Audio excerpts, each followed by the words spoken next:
What inspired you to choose this path? The joke I always say when I give tours here is I got into brewing to save a bit of money when I was in college, university. So how do you make Brauwerk Hoffman beer stand out?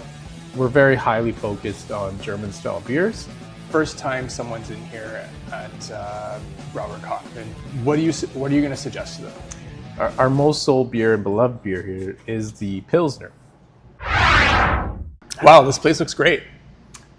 Thanks. It's been in the works now for just over 5 years. In today's craft beer scene, it takes a lot of courage to focus on traditional German brewing instead of following, various trends, that are really popular right now.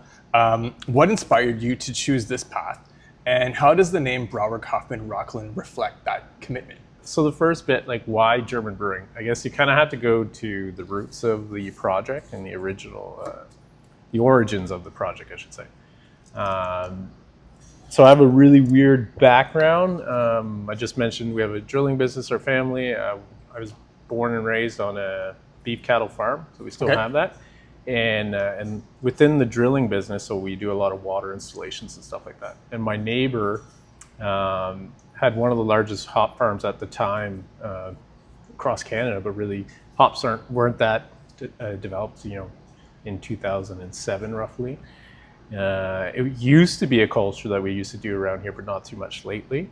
Then there was a little bit of a boom, and now we call it the beer recession. Basically, it's slowed down as well. But anyways, they were expanding from 2 acres to about 12 acres at the time, and they were putting water systems, and I was helping them doing that. And again, a little bit of a weird path to get to where I'm getting, but I was actually a registered nurse, and I have a science diploma, and then I was doing the water stuff too for my family business, and they were expanding the hop yard, and I was already starting to get into home brewing at that point, and I got more into craft and everything. The joke I always say when I give tours here is I got into brewing to save a bit of money when I was in college, university, brewing my own beer. Well, this is a $500,000 project later, but anyways. So I got into helping them for the summer, and then they were hiring somebody and they wanted a hand. So I jumped on, helped do the expansion because I found it neat, and my farming background and everything, everything fell together. And then Niagara College had started around that time, and the brewing program at Niagara College, I should say. And I applied and got in. And then, so fast forward, it really happened really quick. So by 2015, it was graduating from brewing school. How did I get into brewing in German style brewing with the name Mainville? French, Quebec, not German, not enough to talk about in my blood. But anyways, I get back to the Pontiac and I start consulting for breweries while I'm kind of looking around, doing work. And I meet Todd, and Todd, I knew Todd and of the Hoffman name. They had a big cement plant in Campbell's Bay, and I would either see Todd or his dad would talk to my dad. Todd's a bit older than me, but I'm a big age span between my parents and myself. But anyways, find out that Todd's looking to start a brewery, and Todd Hoffman is the Hoffman in Brauwerk Hoffman. Because Mainville wouldn't have worked, right? So I forgot to mention at the end of my brewing program, I had the opportunity to go to Germany for about 2 weeks. A lot of people go is that where you learned everything about German brewing? I'd love to say so, but it was really 2 weeks of intense drinking, and I wouldn't say get plastered or anything by those means, but it was very much of the culture. I was there in the spring, and they have the Oktoberfest in the spring is called Frühlingfest or Frühlingfest. It's on the same fairgrounds, everything, and I've already had a huge passion because I like history, and Germany obviously has one of the richest beer histories in the world. A lot of old styles, beers that went out in 2015. It wasn't as popular, I would say, right? But kind of making a comeback. Fast forward, me and Todd start talking about a business plan, and I kind of coax him to go gung-ho with a whole German-themed brewery. As I said, the market's kind of missing that at the moment. It was in the hottest moments of the kind of craft beer moment, if you think 2015, 2016.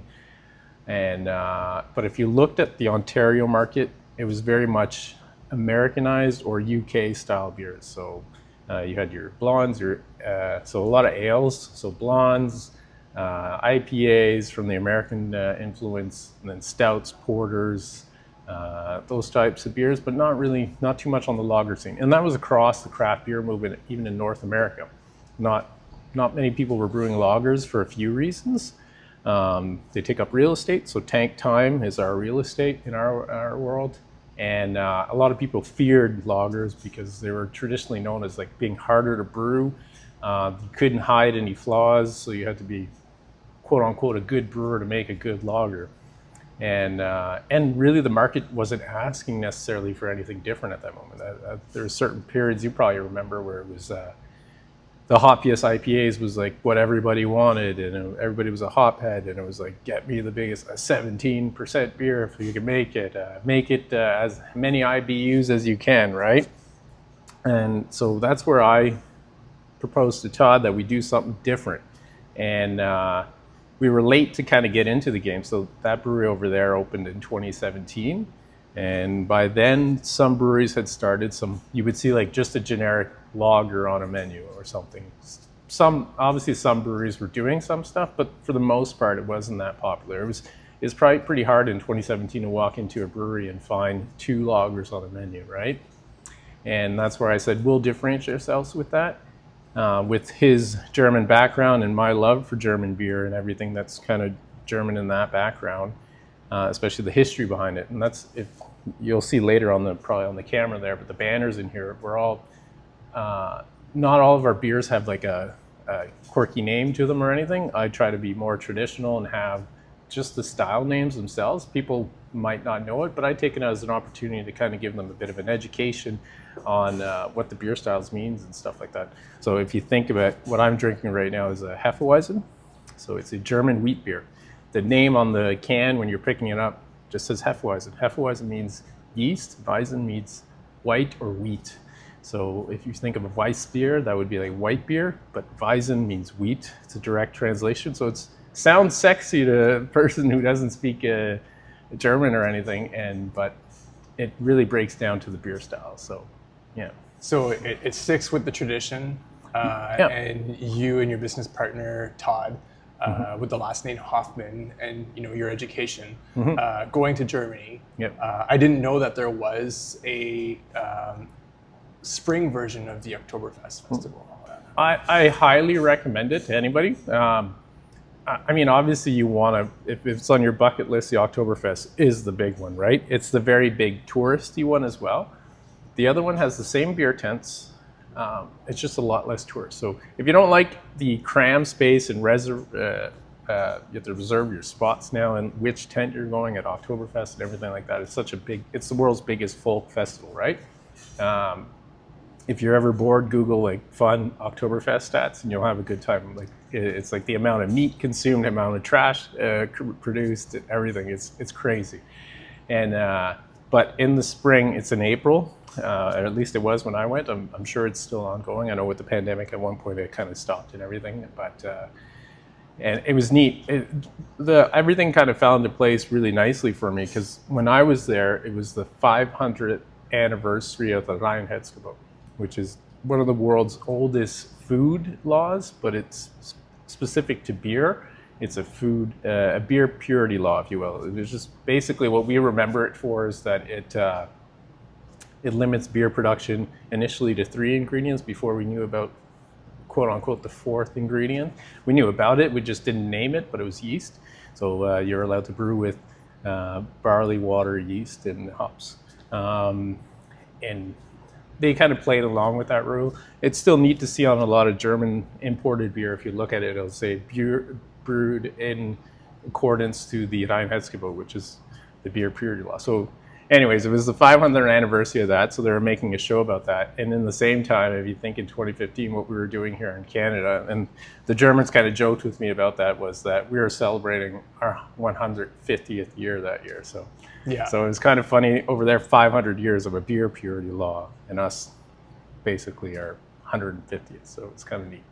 Yeah, I mean, years ago, I went to a German restaurant and had a yard of like schnitzel and meat on a huge platter and a stein of beer. So, really good memories. So I know a lot of local microbreweries have a lot of respect for each other. And there's only so much room in tap rooms and on store shelves.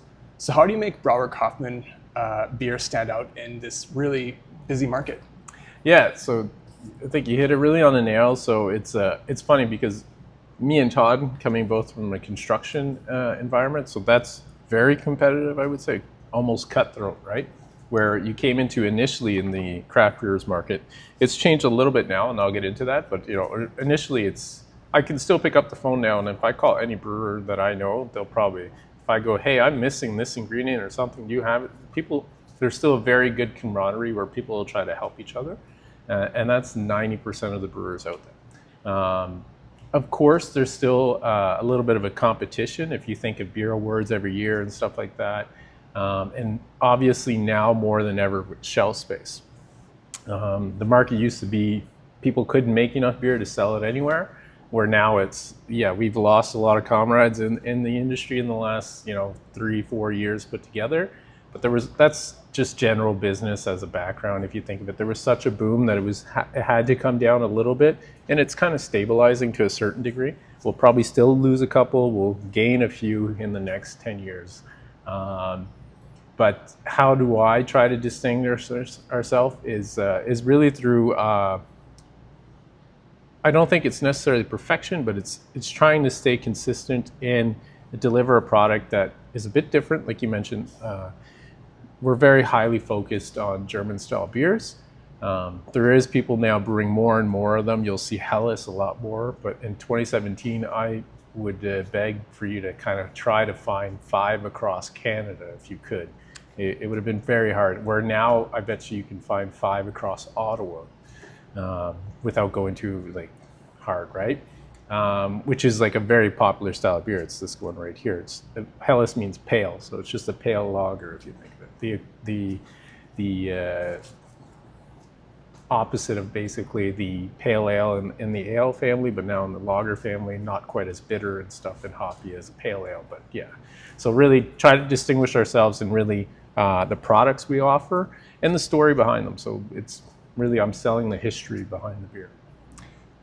So I know that taste is very subjective. Yep. You talked about the IPA boom, everyone wanting an IPA. But say first time someone's in here at Brauwerk Hoffman, Rockland, and they want a beer. What are you going to suggest to them? Yeah, so that's where it's really nice to have this repertoire of historical beers. So if you think of German history beers and stuff, so our most sold beer and beloved beer here is the Pilsner. Spelled differently if there's any teachers out there. So there's an extra E. A lot of people say, hey, you made a mistake. But no, I'm really paying homage to this one particular region in Germany that brews the beer in northeastern Germany, along the Baltic Sea, if you will. They purposely spelt the beer like that. And for those who are more the beer connoisseurs listening to your podcast, it's almost a blend of the two styles of a Czech Bohemian Pilsner, if you think Pilsner or Quell, and a German Pils, which is more bitter and dry, sometimes like a Kitburger or something like that.